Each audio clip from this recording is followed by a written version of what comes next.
Well, Syria and Lebanon is very good. Syria is a very close ally. It's the only Arab country that supported Iran in the Iran-Iraq war, all the way back in 1980. Its relations with other Arab countries it ebbs and flows. It can be very good at times. It can be very bad at times. Right now, it's not very good with Egypt. It's not very good with Bahrain. There was a bit of a problem recently because a former official in Iran claimed Bahrain as part of Iranian territory. Morocco just broke off relations with Iran. A lot of the Sunni countries in the region have been, for 30 years, they've been very wary of this powerful Shiite country. In the early days of the revolution, one of the reasons Saddam Hussein invaded, with the support of all the Arab countries and with the money given to him by the Arab countries, invaded Iran, was the idea of let's clamp down on this Islamic Revolution because it's a dangerous thing. These people could come into our country, or they could stir up trouble amongst the Shiites. I mean, Saudi Arabia has 3 million Shiites, for example, who are an underclass in Saudi Arabia. So there's a wariness of Iranian power, partly because they're not Arab. It's the Persian Empire. They have a long history. It's the only country in the region, only nation in the region that's been a country for longer than 100 years as a nation state.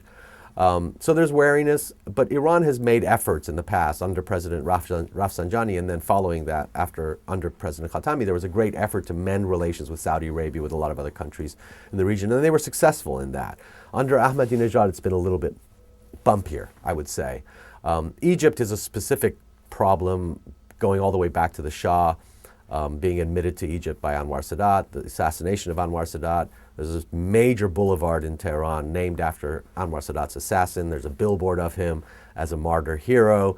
The Egyptians have always said you have to, change the name of that street. The Iranians at one point said, okay, we will, but it's still there, the name of the street. And, my cousin's office there, I go there all the time. Those are little issues that they're problematic for the Egyptians, and they feel like the Iranians are, supporting anti-Egyptian forces throughout the region. And Egypt is an important Arab country. Now that said, there are, Ali Larijani, who's a Speaker of Parliament, went to Egypt last year. Khatami has been to Egypt. There have been efforts to fix the problem of the relations between Egypt and Iran. Saudi Arabia, the same thing. Whenever there's a problem, somebody goes to Saudi Arabia, or the Saudi foreign minister comes to Iran. So they're trying to work it out. But in general, there's a wariness among the Arab populations, Arab leadership, in the region, a wariness of the Iranian leadership and the power that Iran has. Is it a model for other countries? I mean, I would say it might be a model for Iraq to some degree. Iraq doesn't want to have what's called the velayat al-faqih, which means the rule of the jurisprudent, which is the supreme leader. They have their supreme leader. They don't call him a supreme leader. It's Ayatollah Sistani, who's the most senior cleric, almost the most senior cleric in all of Islam, perhaps, in all of Shiite Islam, who the government of Iraq will never do anything that he's against. So he is, in a way, a supreme leader, but he doesn't get involved in politics, generally. But so they'll, Prime Minister of Iraq, the President of Iraq, will go and see Ayatollah Sistani, who lives in Najaf, and kind of get his blessing for elections, for this and that. Iraq may be, as a Shiite country, well, it will be a majority Shiite country anyway, and if you leave aside Kurdistan, it'll be a majority Shiite country. Could kind of look to Iran a little bit in terms of how